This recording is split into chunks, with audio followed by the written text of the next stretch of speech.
आइए आज हम स्टडी करेंगे वनस्पत जगत। जो चैप्टर हमने एनसीईआरटी का पढ़ा उसके पीछे दिए गए क्वेश्चन के बारे में। तो वनस्पत जगत, इंग्लिश में इसको प्लांट किंगडम बोलेंगे। चैप्टर तीसरा है। तो अभ्यास के अंतर्गत दिए गए प्रश्नोत्तर। तो पहला प्रश्न हमारा है कि शैवालों के वर्गीकरण का क्या आधार है। यानी जो शैवाल एल्गी जिनको कहते हैं इंग्लिश में, उनको क्लासिफाई किया गया तो उनका बेस क्या था, किस आधार पर क्लासिफाई किया गया। तो आइए देखते हैं। तो शैवालों का वर्गीकरण मुख्यतया उनमें उपस्थित वर्णक यानी पिगमेंट वर्णक का मतलब जो उसको रंग देते हैं। फ्लैजेला यानी कसाव, जिनसे वो बाल जैसी संरचनाएं होती थी। संग्रहित खाद्य पदार्थ यानी स्टोरेज फूड प्रोडक्ट्स, उसके अंदर जो संचित खाना रहता है उसके आधार पर। और कोशिका भित्ति यानी सेल वॉल की रासायनिक संरचना यानी chemical structure of cell wall के आधार पर किया जाता है। तो ये सीधा सीधा क्वेश्चन आपसे पूछा जाएगा एनसीईआरटी में कि बेस क्या है एल्गी के क्लासिफिकेशन का। तो यही हमारा आंसर हो जाएगा। अब क्वेश्चन नंबर 2 देखते हैं। कह रहा है लिवरवर्ट, मास फर्न, जिम्नोस्पर्म तथा एंजियोस्पर्म के जीवन चक्र में कहाँ और कब निम्नीकरण विभाजन यानी रिडक्शनल डिवीजन होता है। रिडक्शन डिवीजन का मतलब अर्धसूत्री विभाजन। निम्नीकरण मतलब कम हो रहे हैं, निम्न मतलब तो कम कब होंगे, जब द्विगुणित अवस्था अगुणित अवस्था में बदलेगी तब। ये भी बहुत इंपॉर्टेंट क्वेश्चन है कि कहाँ कहाँ द्विगुणित अवस्था से अगुणित अवस्था बनती है यानी रिडक्शनल डिवीजन होता है। तो लिवरवर्ट तथा मांस में निम्नीकरण विभाजन कैप्सूल की बीजाणु मात्र कोशिका में होता है।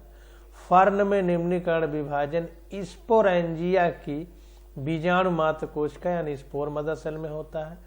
जिम्नोस्पर्म में निम्नीकरण विभाजन माइक्रोस्पोरेंजियम में माइक्रोस्पोर यानी परागकण के निर्माण के समय तथा मेगास्पोरेंजियम में मेगास्पोर के निर्माण के समय होता है। एंजियोस्पर्म में निम्नीकरण विभाजन पराग कोश यानी एंथर की माइक्रोस्पोरेंजियम तथा अंडाशय ओवुल की मेगास्पोरेंजियम में होता है। तो इसको ध्यान देना है कि लिवरवर्ट तथा मांस में जो रिडक्शनल डिवीजन होता है वो कैप्सूल की बीजाणु मात्र कोशिका यानी स्पोर मदर सेल में होता है।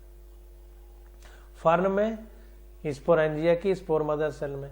जिम्नोस्पर्म में माइक्रोस्पोरेंजियम में माइक्रोस्पोर जिससे परागकण का निर्माण होता है। मेगास्पोरेंजियम में मेगास्पोर के निर्माण के समय। और एंजियोस्पर्म में जो एंथर होता है यानी पराग कोश जिसके अंदर परागकण बनते हैं कि माइक्रोस्पोरेंजियम तथा अंडाशय ओवुल की मेगास्पोरेंजियम में होता है। तो ये बहुत ही इंपॉर्टेंट है पूरा का पूरा क्वेश्चन। तो इसको ध्यान देना है कि कहाँ कहाँ 2n से n अवस्था बनती है। एनसीईआरटी में हमने सब पढ़ लिया है, लेकिन ये है कि क्वेश्चन करने से एकदम क्लियर हो जा रहा है। जब आप पीढ़ी एकांतरण पढ़ेंगे तो उसमें पूरा बढ़िया चित्र बना के दिया गया है एनसीईआरटी में कि कहाँ कहाँ इनमें 2n से n अवस्था आती है।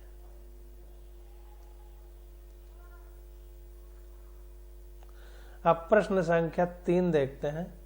कह रहा है पौधों के 3 वर्गों के नाम लिखिए जिनमें स्त्रीधानी यानी आर्किगोनिया होती है। इनमें से किसी एक के जीवन चक्र का संक्षिप्त वर्णन कीजिए।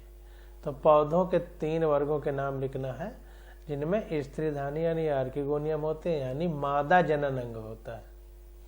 तो ब्रायो, टेरिडो तथा जिम्नो वर्ग के पौधों में स्त्रीधानी पाई जाती है। तो ब्रायोफाइटा से आर्किगोनियम बनना शुरू हुई, वहीं से स्त्रीधानी पाई जाएगी। वो अलग बात है कि ब्रायो में आर्किगोनियम कहते हैं और टेरिडो जिम्नो में उनका नाम चेंज हो जाए, वो हो सकता है, बट मतलब आर्किगोनियम ही है यानी स्त्रीधानी। तो मास ब्रायोफाइटा पादप का जीवन चक्र, मास का जीवन चक्र के बारे में हम देख रहे हैं। तो इसकी प्रमुख अवस्था युग्मकोद्भिद यानी गैमेटोफाइट होती है। जो ब्रायोफाइटा यानी मास का पौधा होता है, इसमें जो पीढ़ी एकांतरण होता है यानी n और 2n का बार बार एकांतरण होता है अवस्था का, हेप्लॉयड और डिप्लॉयड यानी अगुणित और द्विगुणित का, तो उसमें जो अगुणित अवस्था है जिसको गैमेटोफाइट कहते हैं वो प्रमुख होती है। युग्मकोद्भिद की दो अवस्थाएं पाई जाती हैं। जो गैमेटोफाइट है उसकी दो अवस्थाएं होती हैं। शाखामय हरे तंतुमयी प्रोटोनिमा का निर्माण अगुणित बीजाणुओं के अंकुरण से होता है। जो प्राथमिक तंतु होता है मास में उसका नाम होता है प्रोटोनिमा। प्रो का मतलब बहुत पहले, यानी पौधा उत्पन्न होने के बहुत पहले, सबसे पहले यही बनता है। तो प्रोटोनिमा का निर्माण होता है, ये हरे रंग का होता है और इसका निर्माण अगुणित बीजाणु यानी हेप्लॉयड स्पोर से होता है। हेप्लॉयड का मतलब यन, जाहिर सी बात है कि पौधा यन है तो यन से ही इसका निर्माण होगा। इस पर अनेक कलिकाएं विकसित होती हैं जो वृद्धि करके पत्तीमय अवस्था का निर्माण करती हैं।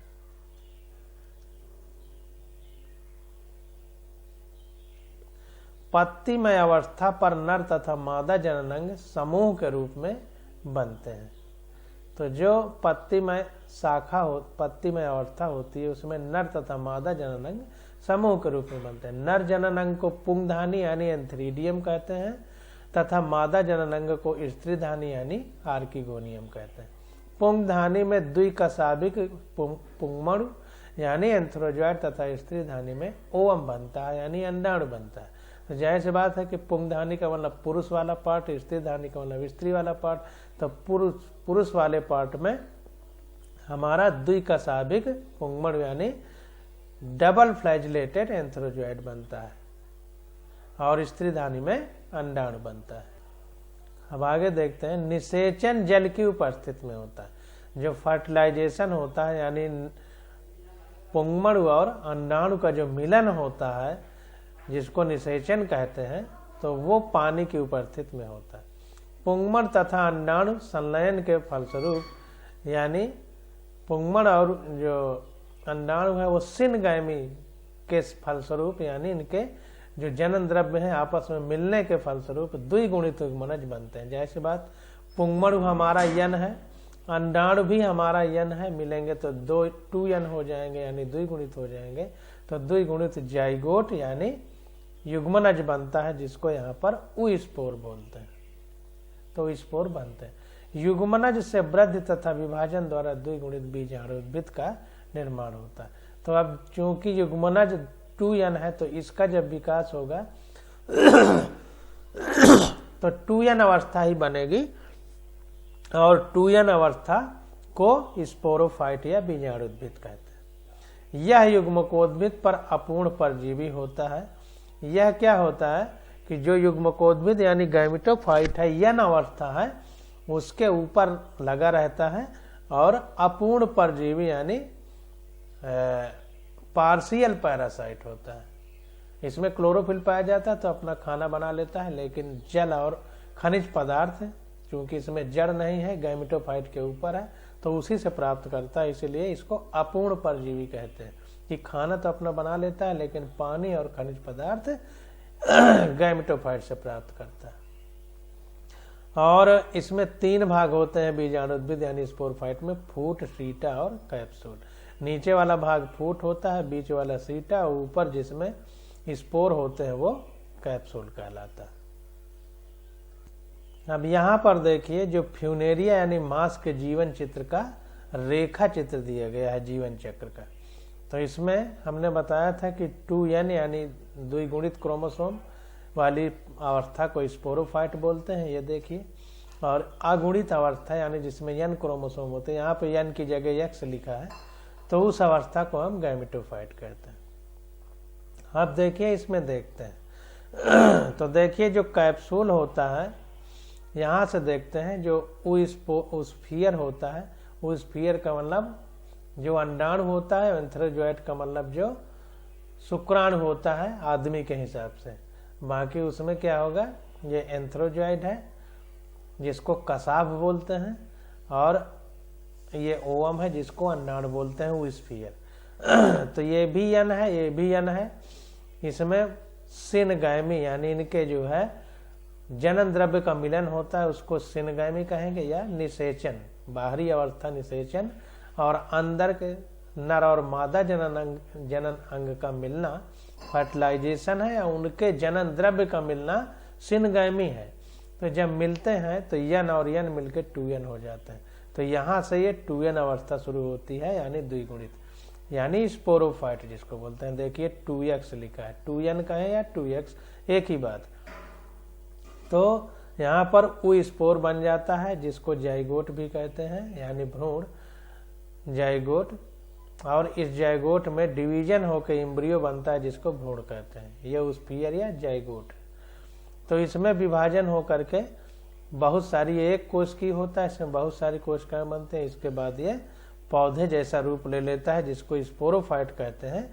और स्पोरोफाइट में ही फूट, सीटा और कैप्सूल होता है। अभी ये ऊपर हमने पढ़ा है। तो फूट, सीटा, कैप्सूल होगा। इसको इस तरह देखिए, चित्र बना रहता है इस तरीके से कि ये यहाँ पर जो है ये हमारा कैप्सूल होगा, ये कैप्सूल है, कैप्सूल है ये, इसको सीटा बोलते हैं। और ये हमारा फूट हो जाएगा। फूट का मतलब पैर, जहाँ से ये गैमेटोफाइट, गैमेटोफाइट जमीन से अटैच होता है, ये हमारा गैमेटोफाइट के ऊपर लगा रहता है। ये गैमेटोफाइट के ऊपर, ये पूरा यहाँ तक ये स्पोरोफाइट है।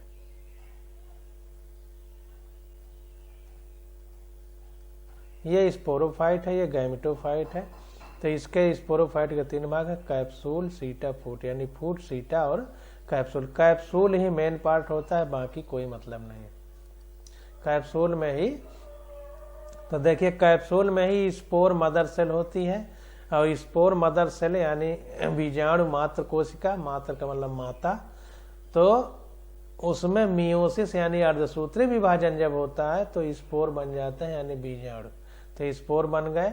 अब यहीं से मियोसिस होकर के, अब जब जाहिर सी बात है ये 2n है, इसमें अर्धसूत्री विभाजन होगा तो 2n का आधा हो जाएगा, यानी n या x।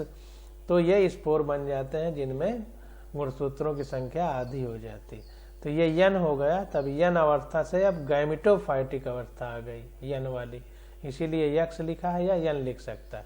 तो अब इसी के उगने से, जर्मिनेट करने से, जग जाने से प्रोटोनिमा हो बनती है, जर्मिनेट करने से।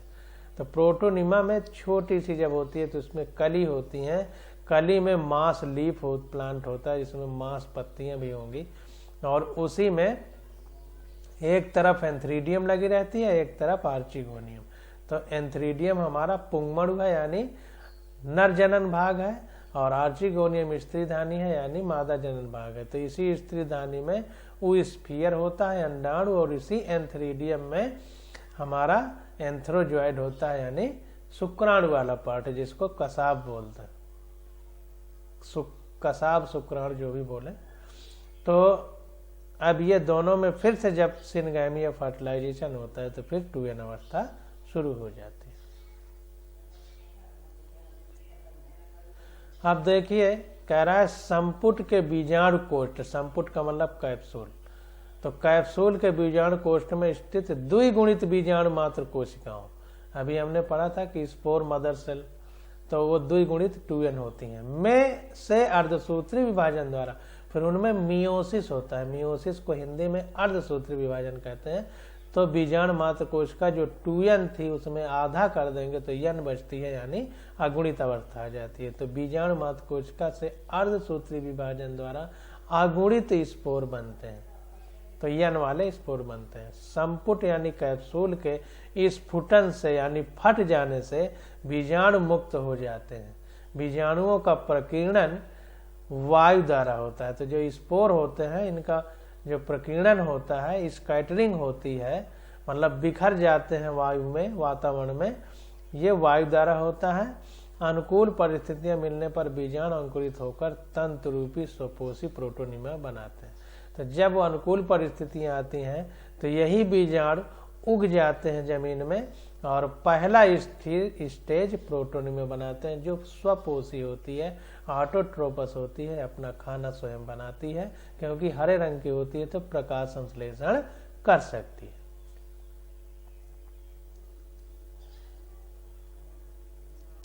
अब क्वेश्चन नंबर 4 देखते हैं। कह रहा है निम्नलिखित की सूत्र गुणता यानी प्लॉइडी बताइए। प्लॉइडी का मतलब हेप्लॉइडी, डिप्लॉइडी, ट्रिप्लॉइडी, मतलब कितने गुणसूत्र हैं।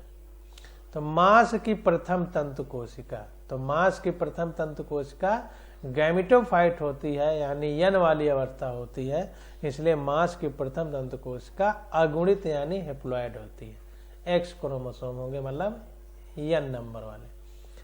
अब कह रहा है कि द्विबीजपत्री के प्राथमिक भ्रूणपोष का केंद्रक। तो हमने चिल्ला के बताया था कि जो द्विबीजपत्री पौधे हैं, जो एंजियोस्पर्म के अंतर्गत आते हैं, एंजियोस्पर्म के अंतर्गत एक बीजपत्री और द्विबीजपत्री पौधे आते हैं। तो द्विबीजपत्री के प्राथमिक भ्रूणपोष का केंद्रक, तो भ्रूणपोष यानी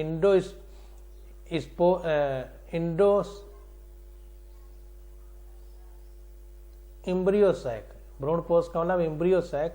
तो इम्ब्रियोसैक का जो केंद्रक था, तो हमने बताया था कि 2 केंद्रक होते हैं जो यन और यन रहते हैं, और उसमें जब पोलन ग्रेन आता है परागकण, तो उसमें 2 गैमीट होते हैं, एक अंड कोशिका एक सेल से मिलकर के 2n बना लेता है, और एक दोनों न्यूक्लियस जो यन रहते हैं वो आपस में मिलते हैं, और एक जो है गैमीट का यन मिलता है। तो यन 2 न्यूक्लियस के 2n हो गए और गैमीट का यन 3n हो गया। तो त्रिक संलयन होता था, ट्रिपल फ्यूजन जिसको इंग्लिश में बोलते थे। तो इसीलिए द्विबीजपत्री के प्राथमिक भ्रूणपोष का केंद्रक ट्रिप्लॉइड यानी 3n होता है। आगे कह रहा है कि मांस की पत्तियों की कोशिका। अब जाहिर सी बात है कि मांस का पौधा हेप्लॉइड होता है, गैमेटोफाइट होता है, तो इसलिए उसकी पत्तियां हेप्लॉइड यानी एक्स वाली होंगी या गुणित होंगी।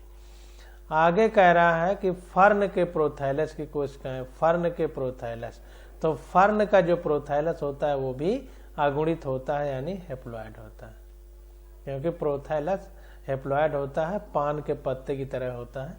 मार्केंसिया की जेमा कोशिकाएं भी हेप्लॉइड होती हैं। एक बीजपत्री की मेरिस्टेम कोशिकाएं, अब एक बीजपत्री पौधा जो है, तो वो पौधा जो होता है वो द्विगुणित होता है।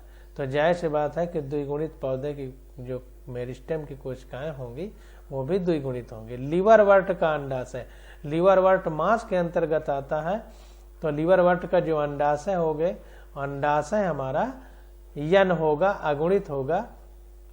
जो अंडाशय होगा उसमें एग सेल होगी, तो एग सेल अगुणित यन होती है, और पुंगमड़ जो होता है एंथ्रोजॉइड वो भी यन होता है, और मिल करके स्पोर बनाते हैं बीजाणु जो 2n हो जाता है। तो इसलिए अंडाशय वाली कोशिका यन होगी। फर्न का युग्मनज यानी जाइगोट, जाइगोट किसी भी चीज का हो, युग्मनज किसी भी चीज का हो, वो मेल और फीमेल जनन अंग के मिलने से होता है, गैमीट के मिलने से होता है, युग्मक के मिलने से होता है, इसलिए वो 2n ही होगा। तो द्विगुणित यानी 2n होगा। अब आगे देखते हैं, कह रहा है शैवाल तथा जिम्नोस्पर्म के आर्थिक महत्व पर टिप्पणी कीजिए। तो शैवाल और जिम्नोस्पर्म का हमको आर्थिक महत्व बताना है। तो शैवाल का आर्थिक महत्व सबसे पहले देखते हैं। तो सबसे पहले भोजन के रूप में, तो एल्गी ऐसे फूड, तो पृथ्वी पर होने वाले प्रकाश संश्लेषण का 50% शैवालों द्वारा होता है। जो पृथ्वी के अंदर प्रकाश संश्लेषण हो रहा है, इसका 50% प्रकाश संश्लेषण एल्गी यानी शैवालों द्वारा होता है। शैवाल कार्बोहाइड्रेट, खनिज तथा विटामिन से भरपूर होते हैं। पोरफाइरा, अलेरिया, अल्वा, सार्गासम, लैमिनेरिया आदि खाद्य पदार्थ के रूप में प्रयोग किए जाते हैं। तो इनके नाम याद रख लीजिए, ये खाद्य पदार्थों के रूप में उपयोग किए जाते हैं। क्लोरेला में प्रचुर मात्रा में प्रोटीन तथा विटामिन पाए जाते हैं। इसे भविष्य के भोजन के रूप में पहचाना जा रहा है। इससे हमारी बढ़ती जनसंख्या की खाद्य समस्या के हल को पूरी करने की संभावना। तो क्लोरेला हमारा बहुत इंपॉर्टेंट है। क्लोरेला भविष्य का फूड माना जा रहा है कि जब जनसंख्या बहुत बढ़ जाएगी तो लोग क्लोरेला को ही खाएंगे, जो प्रोटीन और विटामिन का मुख्य स्रोत है। अब देखिए शैवाल व्यवसाय के रूप में, शैवालों का उपयोग व्यवसाय के रूप में कैसे किया जाता है, यानी व्यापार के रूप में कैसे किया जाता है, व्यापारिक जो फैक्ट्रियां हैं, इंडस्ट्री हैं, उनमें कैसे किया जाता है, तो एल्गीन इंडस्ट्री। तो डायटम के जीवाश्म या मृत शरीर जिनसे डायटोमेसियस मृदा तैयार होती है, डायटोमेसियस अर्थ आर, कीसल गुहर भी इसको बोलते हैं। तो ये बनाते हैं डायटोमिस मृदा बनाते हैं डायटम्स। यह मृदा 1500 डिग्री सेंटीग्रेड ताप सहन कर लेती है, यानी 1500 डिग्री सेंटीग्रेड तक इसमें कोई फर्क नहीं पड़ता। तो इसका उद्योगों में विविध प्रकार से उपयोग किया जाता है। डायटम्स के बारे में हमने इसके पहले जो चैप्टर था उसमें पढ़ा था, इसको रिवीजन करते रहिए, नहीं तो आप लोग भूल जाएंगे। जैसे धातु, प्रलेश, वार्निश, पॉलिश, टूथपेस्ट, ऊष्मारोधी सतह आदि के रूप में डायटोमियस मृदा का उपयोग किया जाता है। क्रोन्स, यूकनिया आदि शैवालों से गहरा गिन प्राप्त किया जाता है। इसका उपयोग श्रृंगार प्रसाधनों यानी सजावट के लिए, शैम्पू जिससे बाल धुलते हैं आदि बनाने में किया जाता है। एलेरिया, लैमिनेरिया आदि से एल्गिन प्राप्त होता है। इसका उपयोग अज्वलनशील फिल्मों, कृत्रिम रेशों आदि के निर्माण में किया जाता है। यह शल्य चिकित्सा यानी सर्जरी के समय रक्त प्रवाह रोकने में भी उपयोग होता है। खून बहने से रोका जाता है सर्जरी के समय अगर खून बहने लगे। अनेक समुद्री शैवालों से आयोडीन, ब्रोमीन आदि प्राप्त की जाती है। क्लोरेला से प्रतिजैविक यानी एंटीबायोटिक क्लोरेलिन प्राप्त होती है। प्रतिजैविक का मतलब जो बैक्टीरिया होता है उसको मारने वाला। यह जीवाणुओं को नष्ट करती है। जीवाणु मतलब बैक्टीरिया। कारा नाइटेला शैवालों की उपस्थिति से जलाशय के मच्छर नष्ट हो जाते हैं, अतः ये मलेरिया उन्मूलन में सहायक होता है। लाल शैवालों से एगार प्राप्त होता है। इसका उपयोग कृत्रिम संवर्धन के लिए किया जाता है। तो देखिए सारा का सारा इंपॉर्टेंट है, तो पूरे को नहीं अंडरलाइन कर रहे हैं, केवल इतने को कर रहे हैं, मतलब कि आपको पूरा पढ़ना है। अब आगे देखते हैं जिम्नोस्पर्म का आर्थिक महत्व। तो जिम्नोस्पर्म को हम किस तरह से उपयोग करते हैं, तो सजावट के लिए यानी ऑर्नामेंटल प्लांट, सजावटी पौधे, साइकस, पाइनस, एरोकेरिया ये सब जिम्नोस्पर्म है। गिंगो जिम्नोस्पर्म है, थूजा जिम्नोस्पर्म है, क्रिप्टोमेरिया जिम्नोस्पर्म है आदि पौधों का उपयोग सजावट के लिए किया जाता है। भोज्य पदार्थों के लिए प्लांट्स ऑफ फूड वैल्यू यानी पौधे जिनको ऐसे जिम्नोस्पर्म जिनको भोजन के लिए उपयोग किया जाता है वो कौन कौन से हैं, साइकस, जैमिया से साबूदाना यानी सागो पाम प्राप्त होता है। चिलगोजा यानी पाइनस जिरार्डियाना से के बीज खाए जाते हैं। नीटम यानी गिंगो व साइकस के बीजों को भोजन के रूप में प्रयोग किया जाता है। फर्नीचर की लकड़ी, चीड़, पाइनस जिसको बोलते हैं, देवदार यानी सिड्रस, कैल जिसको पाइनस वैलिचियाना बोलते हैं, फर जिसको एबीस बोलते हैं, से प्राप्त लकड़ी का उपयोग फर्नीचर तथा इमारती लकड़ी के रूप में किया जाता है। औषधियां यानी दवाइयां, साइकस के बीज, छाल व गुड़ बीजाणु पर्ण यानी मेगास्पोरोफिल को पीस कर पुल्टिस बनाई जाती है। पीस करके पुल्टिस बनाई जाती है, यानी कोई दवा होगी जो पीस करके बनाई जाती है। टेक्सस ब्रेवफोलिया से टेक्साल औषध बनाई जाती है जिसका उपयोग कैंसर में किया जाता है। थूजा की पत्तियों को उबाल कर बुखार, खांसी, गठिया रोग के निदान के लिए प्रयोग किया जाता है।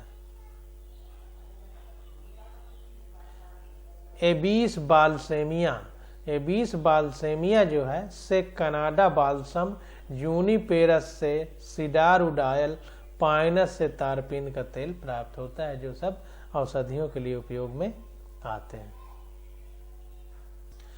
अब अगला क्वेश्चन देखते हैं। कह रहा है जिम्नोस्पर्म तथा एंजियोस्पर्म दोनों में बीज होते हैं, फिर भी उनका वर्गीकरण अलग अलग क्यों होता है। जिम्नोस्पर्म को अलग, एंजियोस्पर्म को अलग क्यों रखा गया? तो इसलिए क्योंकि जिम्नो का मतलब नैक्ड, स्पर्म का मतलब सीड, नंगे सीड होते थे, इनके ऊपर अंडाशय भित्ति नहीं होती थी, यानी फल नहीं बनते थे, जबकि इसमें एंजियोस्पर्म में फल बनते हैं। अब इसको देख लेते हैं। तो जिम्नोस्पर्म तथा एंजियोस्पर्म दोनों का वर्गीकरण अलग अलग इसलिए किया जाता है क्योंकि जिम्नोस्पर्म में बीज नग्न होते हैं, नैग्ड होते हैं, नंगे होते हैं, फल अनुपस्थित होते हैं, फूल अनुपस्थित होते हैं, भ्रूण पोष यानी इंडोस्पर्म अगुणित यानी हेप्लॉइड होता है तथा निषेचन से पहले बनता है। द्विनिषेचन डबल फर्टिलाइजेशन अनुपस्थित होता है, वर्तिकाग्र अनुपस्थित होता है, स्टिग्मा लंबी, वर्तिकाग्र जो स्टाइल के आगे वाला भाग, ऐसे सुराही जैसे